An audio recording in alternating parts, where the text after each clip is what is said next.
Bonjour à tous, merci d'être restés pour ma présentation. On s'est dit que vous n'aviez pas eu assez de CTI avec Daniel tout à l'heure, donc je vais venir en rajouter encore un petit peu. Et le but de la présentation, c'est d'explorer un petit peu un opérateur de ClickFix et comment avec des petits détails, on arrive à faire de grandes choses. Donc là, la présentation, je l'ai tournée pour qu'elle soit pédagogique et que c'est comme si vous étiez avec moi dans mon bureau, en train de faire une investigation. Qu'est-ce que je regarde, qu'est-ce que je regarde pas, et comment on arrive à prendre tous les petits détails pour remonter jusqu'au cybercriminel. Donc on va voir pas beaucoup de techniques, j'essaye d'enlever le maximum de techniques possible, donc juste garder des concepts que normalement tout le monde devrait arriver à suivre. Promis, pas d'assembleur, pas de malware, pas de tout ça, je vous promets.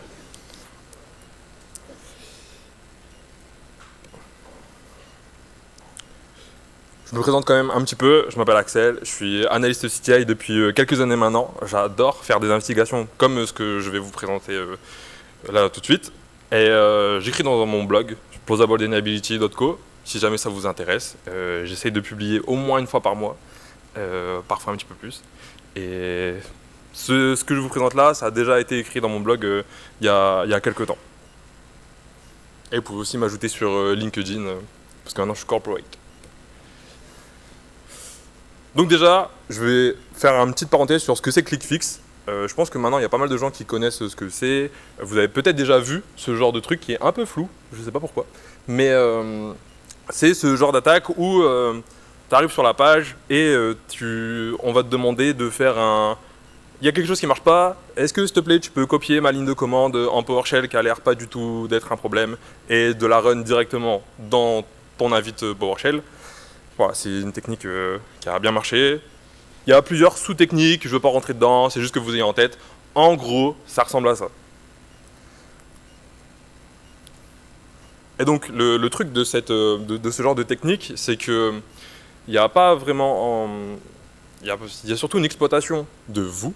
C'est-à-dire que en fait, vous recevez comme ce bait là, ce petit lien, clique dessus, va faire ceci, va faire cela, et je pense là, on est tous un peu des techos. Donc tout le monde a été sur Stack Overflow quand tu as un problème. Moi j'ai un Linux, j'ai 1000 problèmes par jour. Je vais sur Stack Overflow. Ah, moi j'ai run cette commande, ça a fixé, etc. Je prends, je réfléchis même pas, je run la commande. Tant pis, on verra ce qui se passe après. Et ben, ClickFix, ça se rentre un peu dans ce même truc, c'est-à-dire, bah voilà, tu as un problème, le mec qui te dit tu runs cette commande, ça fonctionne. Ok, très bien. On exécute du coup le payload, qui est évidemment un payload pas voulu. Et ça ouvre souvent, ça télécharge quelque chose, ça va faire plein de trucs. Promis, j'ai dit pas de technique, enfin pas trop, donc je rentre pas dedans, mais sachez que vous exécutez la ligne de commande, ça fait plein de trucs très bien sur votre ordinateur, et ça va télécharger des trucs que vous auriez voulu éviter. En gros, c'est ça ClickFix. Je vais dire beaucoup de en gros.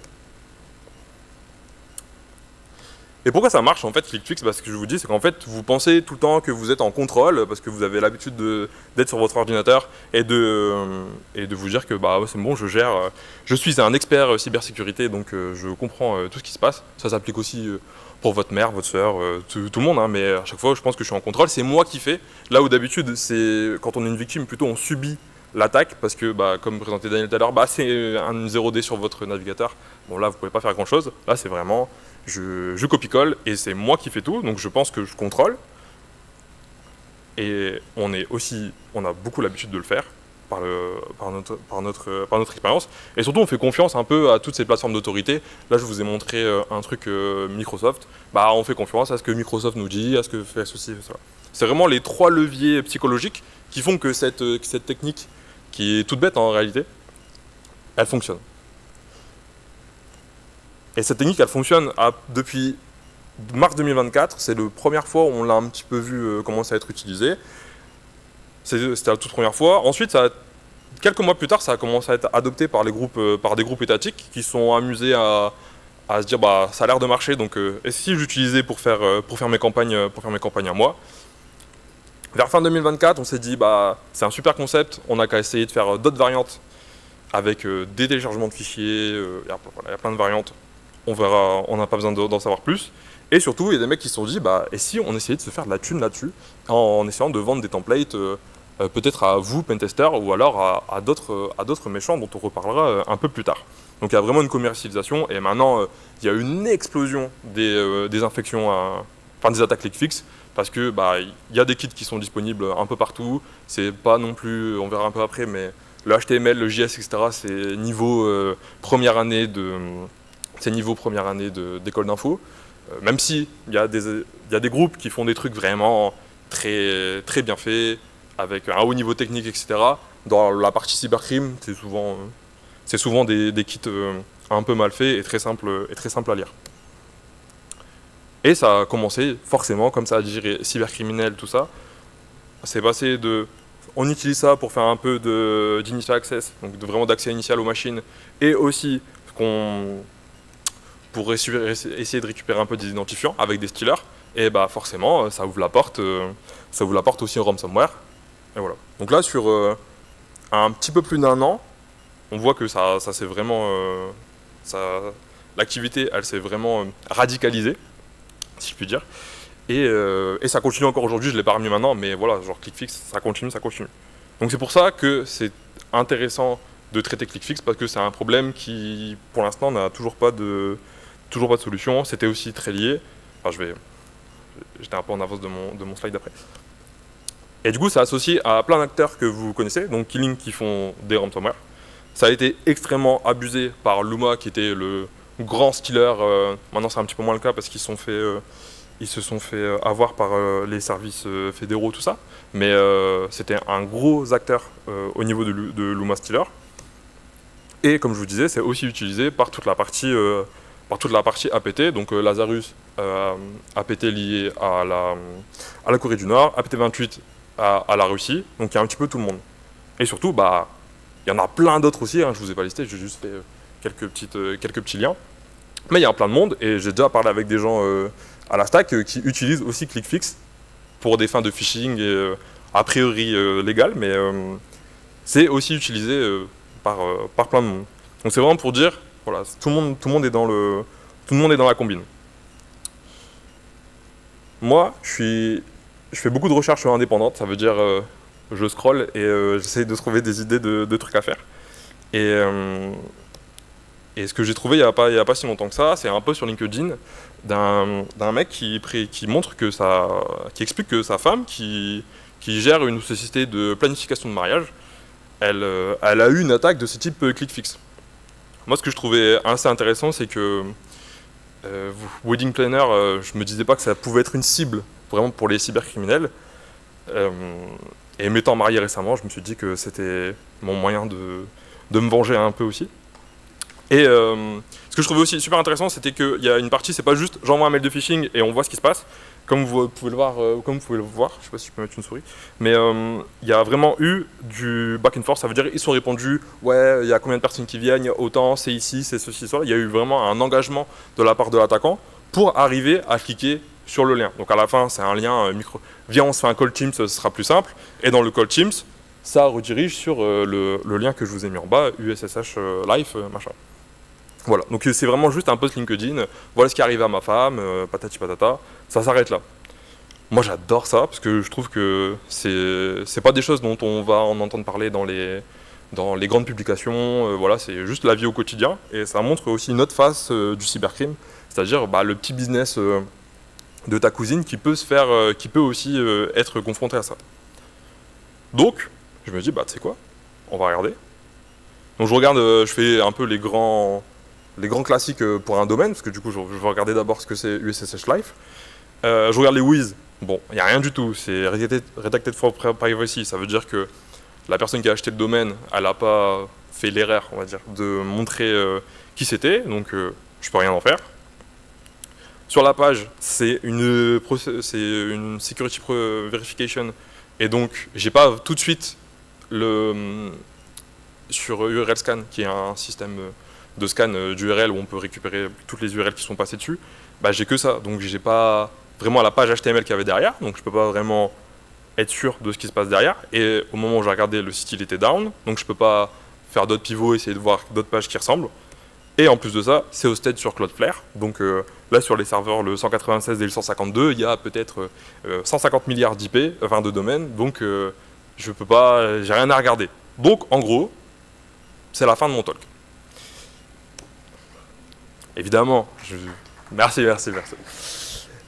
Évidemment, je me suis pas découragé, parce que là, encore une fois, c'est juste de la recherche pour moi passer le temps, et j'avais pas forcément de réponse incident avec le wedding planning. Donc je me dis, ce qui est intéressant dans l'URL en question, c'est qu'il y a plein de termes qui sont bizarres.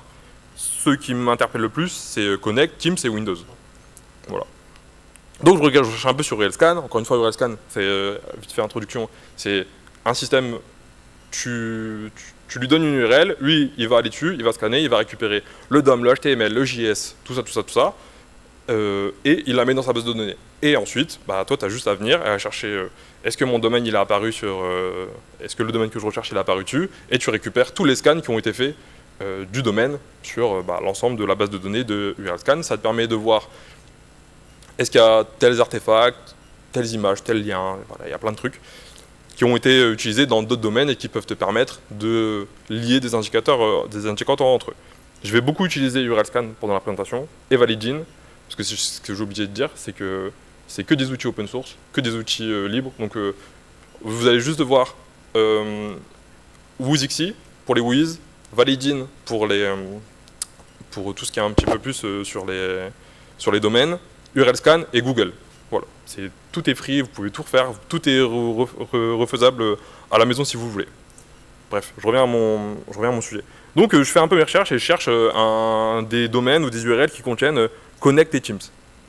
Teams, bien avec le S. Et je tombe sur cette URL qui est pas du tout étrange, avec Teams Voicemail Connect, Teams Connect Voicemail Online, Teams Voicemail, bon, il y a beaucoup de trucs. Et surtout le invite.php derrière. Quand je regarde cette page, j'ai ce petit loader de Checking Voicemail Service qui ensuite affiche un truc là, enfin une notification. Voilà, t'as un voicemail depuis Benjamin Taylor, etc. Ça change, c'est dynamique, ça change, c'est pas toujours Benjamin. Parfois ça va être Robert, ça va être truc et tout, ça change à chaque fois le mail. Mais c'est juste pour te donner une idée de ce qui se passe.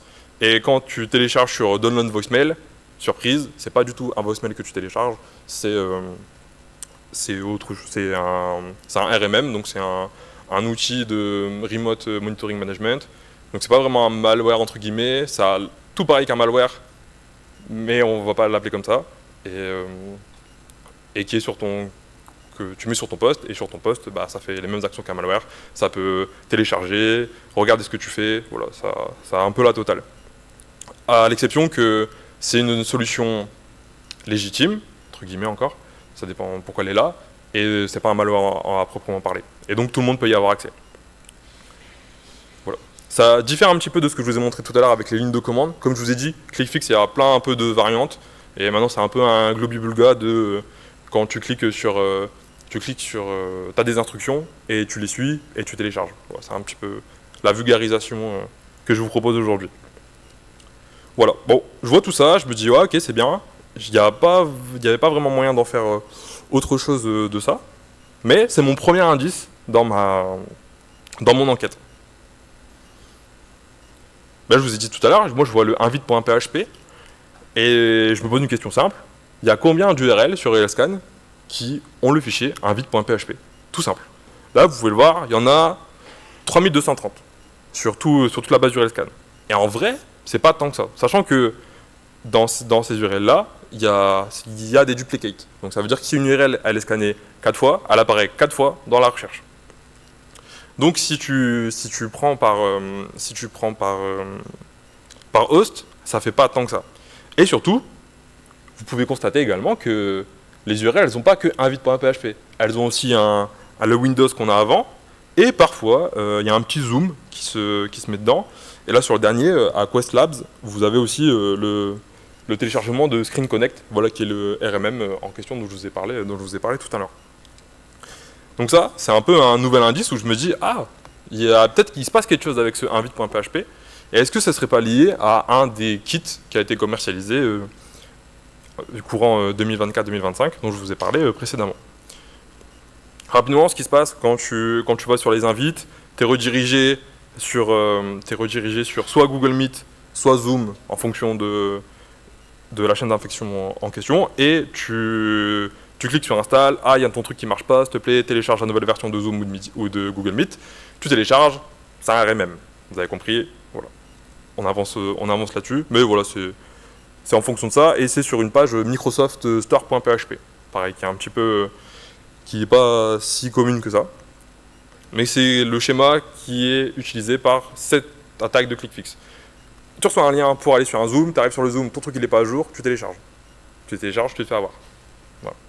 Rien de très avancé, je vous avais promis. Mais pour aller au-delà de invite.php, parce que c'est pas possible de dire toutes les URL qui se finissent par /invite.php, elles font partie de toutes les méchantes URL. Demain, si tu setup un nouveau domaine, un nouveau service qui utilise invite.php, je ne peux pas dire que toi aussi tu fais du ClickFix. D'accord ?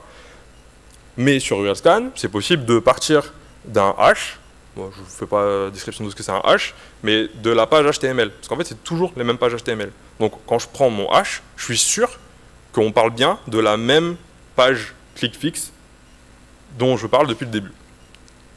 Et là, quand je regarde sur le hash, je récupère 252 hosts. Toujours, encore une fois, toujours uniquement sur le dataset du URLscan. Et on continue avec des domaines bien trouvés, quoi. Zourning, Zoom Mythiclick, voilà, il y a un petit peu de tout et de rien. Et ça, je suis sûr que c'est toujours ma même page HTML qui est présente là-dessus. Mon deuxième indice, c'est que là, ça commence vraiment à se ressembler. Rapidement, ce que j'ai fait, c'est une analyse de cluster. Ça veut dire, j'ai pris mes 250 hosts, enfin en réalité, il y en a plutôt 80, mais j'ai pris tous mes hosts et j'ai commencé à trier en me disant, toi, tu es hosté chez qui? Donc là, la plupart, donc j'ai 59% qui sont hostés chez Choc ASN, qui est un ASN que tout le monde connaît, personne ne connaît, et 22% chez Cloudflare. Donc on revient à peu près au même sujet qu'au tout début avec USSH Life, c'est que si c'est sur Cloudflare, c'est difficile d'en faire quelque chose, et 19% où j'ai des domaines qui sont un peu à gauche, à droite, voilà, on va pas s'en intéresser. Mais c'était une manière de faire sens des données que j'ai et de les rendre actionnables et de continuer l'enquête. Donc ce qui nous intéresse forcément, c'est ce fameux Choc ASN, parce qu'il y a plus de la moitié des URL que j'ai vus qui sont dessus. Je prends un domaine au pif, n'importe lequel, le premier que j'ai pris, le uszoom.mackenzie.store. Je regarde au niveau de son hosting DNS et je remarque deux choses. La première, c'est qu'il a un SOA Airname qui est set à un email en Gmail, ce qui est rare déjà d'avoir juste un SOA Airname, et en plus sur un Gmail. Et en plus de ça, qui a ces NS qui pointent vers un domaine qui s'appelle ns7luminost.com. Ok ? Juste, je m'arrête là, je me dis, ok, ça c'est intéressant. Forcément, je clique sur l'email. Voilà, ça c'est mes indices que je rajoute. Je clique sur mon email et quand j'arrive sur l'email de Gmail de John, ça c'est l'interface de Validin. Donc là, ce que vous voyez, c'est dans la liste, c'est tous les domaines qui ont le SOA Airname set à john@gmail.com. Et ce que vous voyez un peu au-dessus, c'est la registration des domaines. Donc vous voyez, sur 2024, il y en a un peu, 2025, il y en a un peu plus, et sur 2026, ils bombardent. Et vous voyez aussi que le nom des domaines donne un peu de place au doute. C'est du Google Meet, c'est du PaperSign. On sent le phishing à plein nez. Encore un indice en plus dans la besace. Et là, j'ai fait un truc tellement bête que j'ai un peu honte de le dire, c'est que j'ai cherché sur Google le mail en question, donc John89. Juste, j'ai fait une recherche double quotes, l'email, et c'est Dieu qui donne. Et j'ai bien eu parce que il apparaît sur un domaine, sur un forum qui s'appelle Black Hat World, qui est un site de SEO, plutôt grey SEO, on va dire, et où il y a un mec qui s'appelle Eating Memory, un handle qui s'appelle Eating Memory, qui a un thread qui s'appelle Kevin's VPN, où ils vendent des services, de trucs de SEO. J'ai pas vraiment compris ce qu'ils proposent, mais en gros c'est ça. Et l'email n'apparaît que ici. Et quand je regarde les autres posts du handle, donc Eating Memory, qui a posté sur Kevin's VPN, je trouve un seul autre post de sa part, celui sur lequel il annonce créer un service qui s'appelle Luminost, qu'on a déjà vu auparavant. Donc là, on commence un peu à se dire, ah, il y a plein d'indices qui commencent à se recouper. J'avance dans la bonne direction. Donc ça veut dire que là, pour l'instant, j'ai un peu plein d'ID, enfin d'identifiants, qui semblent être liés. Donc AdSync, c'est l'email qui est utilisé dans le post sur Kevin, j'ai pas pu le mettre, mais dans Kevin VPN, Kevin's VPN, c'est l'email qui est mis pour le contact. Mais on voit aussi qu'il y a un autre contact, du coup c'est le contact de John, qui permet de le contacter. Et il y a aussi un Skype avec Kevin Leak, Kevin, AdSync, Inching Memory, Luminost. On voit que c'est lié plus ou moins à la même personne, en tout cas à la même personne sur Internet. Donc je me rajoute encore une fois tout ça dans ma liste d'indices.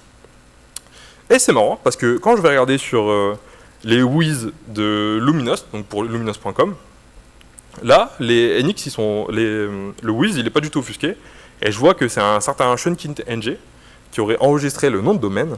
Et son email, lui, c'est kevin@luminost. Encore une fois, ça fait penser au Kevin's VPN qu'on a vu tout à l'heure, qui serait relié à Inching Memory. Voilà. Il y a tous les points qui commencent un petit peu à se connecter.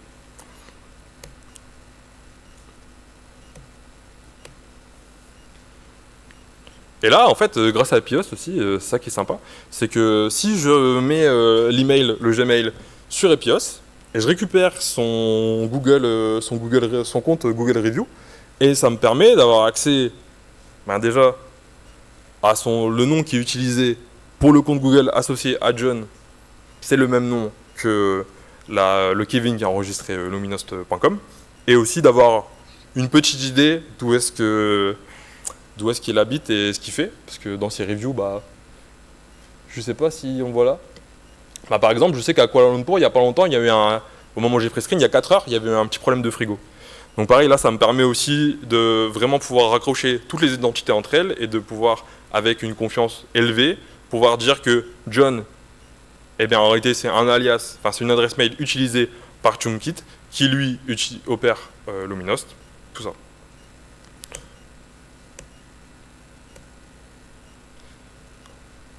Donc là, ça arrête un petit peu l'investigation sur Kevin, Luminost, etc. Où du coup, on récupère vraiment un opérateur qui a 1500 domaines qui sont utilisés pour faire principalement du click fixe. On est capable de dire plus ou moins géographiquement où est-ce qu'il se situe. Et aussi ce qu'il fait. On voit qu'il a un peu un business de SEO un peu sur le côté. Et ça s'arrête là.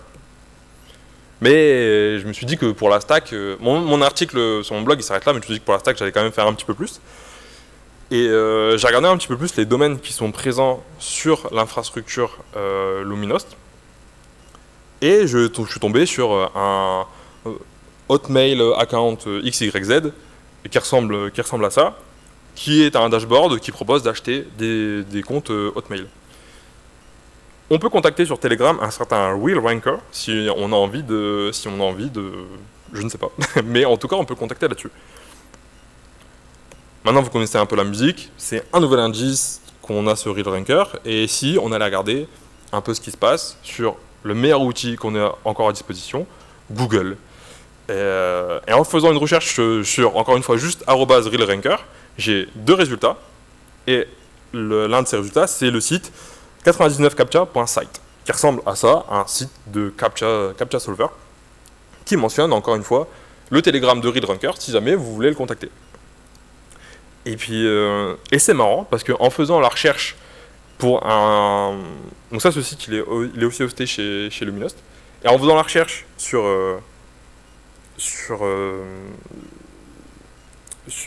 URLscan avec le même titre, donc Fast and Reliable Captcha Solver, j'ai uniquement un deuxième hit qui est 99 Captcha Online, qui est aussi hosté sur Luminost, et qui, par contre, là, le contact, c'est création et usage, donc c'est plus RealRanker, c'est création et usage @gmail.com. Donc j'ai un acteur qui fait un peu de captcha et un peu de vente d'hotmail un peu bizarre, et j'ai un autre mec, disons que c'est quelqu'un d'autre, puisque c'est deux identités pour l'instant distinctes, j'ai aucun lien qui les lie, autre le fait qu'ils partagent exactement le même nom de domaine, pas le même TLD, mais le même nom de domaine, et surtout la même page HTML.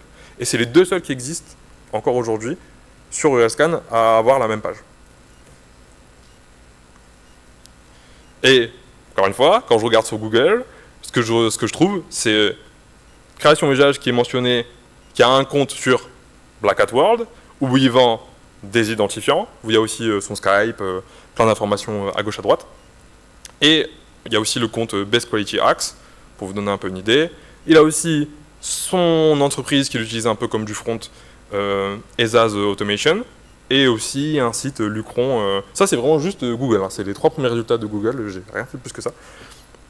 Où, pareil, on a un peu une idée de c'est quoi son business et à quoi est liée vraiment cette adresse email là. Et surtout, on voit aussi que c'est encore un relié à Black Hat World. Et enfin, le dernier acteur intéressant aussi du sujet, c'est que pareil, j'ai pris des domaines que je voyais chez Luminost qui n'étaient pas liés à l'email John. Et quand je prends l'email John, je clique, je regarde, je me dis ah tiens, il y a des trucs qui sont pas liés à lui. Et je trouve l'email Tabit Sahel, voilà l'email que j'ai mis en haut à droite, qui lui possède 24 domaines, d'accord. Dans les 24 domaines, il y a à boire et à manger, il y a surtout des domaines liés encore une fois dans le champ lexical du Zoom, de la vidéo en ligne, tout ça, et des trucs qui n'ont rien à voir. Je sais pas trop c'est quoi les trucs qui n'ont rien à voir, enfin j'ai pas vraiment compris ce que c'était, mais en tout cas, ce qui est intéressant, c'est que tout ce qui est en rapport avec Zoom, et qui donc en vrai est en rapport avec des campagnes ClickFix, c'est uniquement hosté sur Luminost. Et le reste, c'est hosté ailleurs. Ça veut dire que la personne derrière, elle s'est dit, moi mon infra, je la scinde en deux, tout ce qui est en rapport avec ClickFix, c'est à un endroit, et tout ce qui est en rapport avec autre chose, c'est à un autre endroit. Et ça aussi, c'est un autre indice qui permet de dire que Luminost, il est au centre d'un... Je mets un syndicat, c'était pour faire l'effet au bout de la présentation, c'est pas vraiment un syndicat, mais il y a vraiment un groupe qui s'est fait sur Black Hat World, en tout cas où ils sont tous sur Black Hat World, et où on voit bien que Luminost c'est utilisé comme du front pour faire des campagnes de ClickFix, et où il y a des connexions entre tous les acteurs pour avoir chacun son petit domaine ClickFix, avec des domaines qui se ressemblent un petit peu tous, des campagnes qui se ressemblent un petit peu toutes, et surtout des conventions, des conventions de nommage, tout est pareil, tout ressemble. Donc, l'idée derrière ça, c'était pas juste de vous montrer tout ça en vous disant, regardez, j'ai pu faire 3 clics et trouver toutes ces infrastructures. Le but là, dans tout ça, c'était aussi de pouvoir identifier avec un niveau de confiance élevé tous ces domaines. Comme je vous l'ai dit, là, en tout, il doit en avoir 1600, je crois. Et ces 1600 domaines, je suis capable d'expliquer, comme je vous l'ai fait là tout de suite, et de les bloquer avec une confiance très élevée. Et tous les prochains domaines qui sont enregistrés par toutes les personnes qu'on a vues, on pourra être capable de les bloquer en amont. Ça veut dire que dès que le mec qui va enregistrer son nouveau domaine, avec son John, avec son création, machin et tout ça, avec tous ses mails, bah on sait déjà d'avance que ça va être du ClickFix, en tout cas que ça va être lié à quelque chose de pas si cool que ça. Donc on peut directement le bloquer au niveau de l'entreprise, au niveau du firewall, au niveau du reverse proxy, ce que vous voulez. Et on peut suivre l'acteur sur tout ce qu'il fait. J'ai publié le truc il y a un mois, le mec qui publie encore des posts sur ses threads, etc. Bon, il s'en fout total qu'il y a des gens qui ont bien compris que son business et qu'on était capable de le suivre à la trace. Il s'en fiche total que son truc soit fait, je ne sais même pas s'il a vu. Mais le but de tout ça, c'était de pouvoir montrer qu'avec juste des outils open source ou gratuits où tout le monde a accès, on est capable de remonter à une opération ClickFix qui est quand même d'ampleur, hein, quand même 1500 domaines et plus, c'est pas mal, de suivre le business, tous les side hustles des intervenants, qu'est-ce qu'ils font dans la vie. Bon, j'ai pas voulu non plus vous embêter avec tous les Google Maps review et tout ça, mais on est capable de un peu voir où est-ce qu'ils sont dans le monde, qu'est-ce qu'ils font vraiment, voilà, je voulais pas faire un peu de doxing et tout, en dehors de ce qui est déjà connu sur Internet. Mais voilà, on est vraiment capable de les suivre, de voir ce qu'ils font et surtout d'anticiper les prochaines attaques qu'ils vont faire. Parce que comme je vous l'ai montré tout à l'heure, ClickFix est utilisé par tout le monde et c'est aussi utilisé parce que ça fonctionne bien. Donc comme ça, on peut avoir une posture défensive et active. Voilà. Voilà pour ma présentation. J'espère que ça vous a plu. Vous avez appris quelque chose. Et si vous avez des questions, je suis prêt.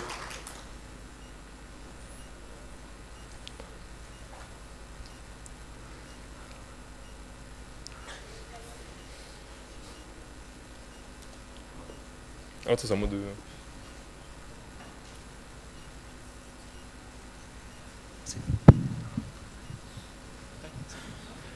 Merci pour la presse. Du coup, au niveau du... donc, tu as parlé de l'hébergement, Luminost et l'autre infra.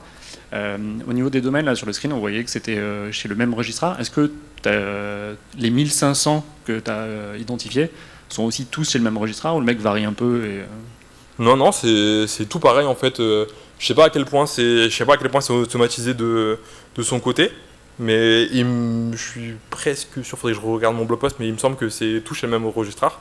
Et le mec s'en fout quoi. Enfin, parfois, Daniel il vous parle de mecs qui font l'OPSEC vraiment, ils suppriment, ils font attention, etc.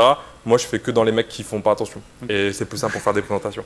Et donc ouais, non, c'est vraiment, il a son opération, il enregistre tous ses domaines et on voit ce qui se passe. Ok, merci. Et ce que j'ai pas dit, c'est qu'il y a aussi chez Luminost, il y a pas mal de domaines qui ont la même tête, juste ils changent le TLD, et parfois les TLD ils changent en fonction des partenaires de Kevin. Donc création usage, il va avoir le même domaine, c'est juste que le TLD c'est pas pareil, donc ils se partagent. Enfin moi je suspecte qu'ils se partagent un petit peu les tips pour bosser tous ensemble. Merci pour la presse, Axel. Du coup, petite question, donc on voit que là, il y a une partie des domaines qui sont utilisés pour le ClickFix, d'autres visiblement dans les 1500 là pour du file captcha, je sais pas quoi, donc ils mélangent un petit peu tout. Est-ce que tu as essayé d'automatiser la récupération, enfin aller faire un curl et récupérer le contenu des 1500 domaines et essayer de voir derrière lesquels sont du ClickFix, est-ce qu'il n'y a pas des choses autres, peut-être du business de sa femme ou j'en sais rien, qui n'auraient rien à voir, qui aiderait justement sur cette partie identification de la personne? Non, j'ai pas fait parce qu'en réalité, sur le gros boom de 2026 là qu'on voit ici, c'est quand même en gros là sur ici, ça coïncide plus ou moins avec le moment où il a commencé à faire toute son histoire les commercialisations des kits. Donc je suspecte qu'il a récupéré un kit d'une manière ou d'une autre ou il l'a fait lui-même, c'est pas impossible. Et qu'après il s'est mis à fond dans ce business là et que Luminost c'est un peu juste un front pour dire moi c'est pas vraiment moi derrière, j'offre ce business aux gens et tout, c'est pour faire ça. Donc j'ai pas été regarder plus que ça. Ce que je sais c'est que sur Luminost, je me rappelle pas avoir vu de domaine qui était vraiment rien à voir avec du ClickFix. Ou alors peut-être 5% des domaines, mais à chaque fois c'était un truc de ClickFix qui était en relié. Donc je me suis pas pris la tête à faire ce que tu dis, ce que je devrais faire en réalité, mais pour aller vraiment creuser le sujet au max. Mais en fait, il y a tellement une omniprésence des trucs de ClickFix que j'ai un peu vulgarisé en disant c'est globalement du ClickFix. Merci. On est bon? Super. Merci. Merci beaucoup.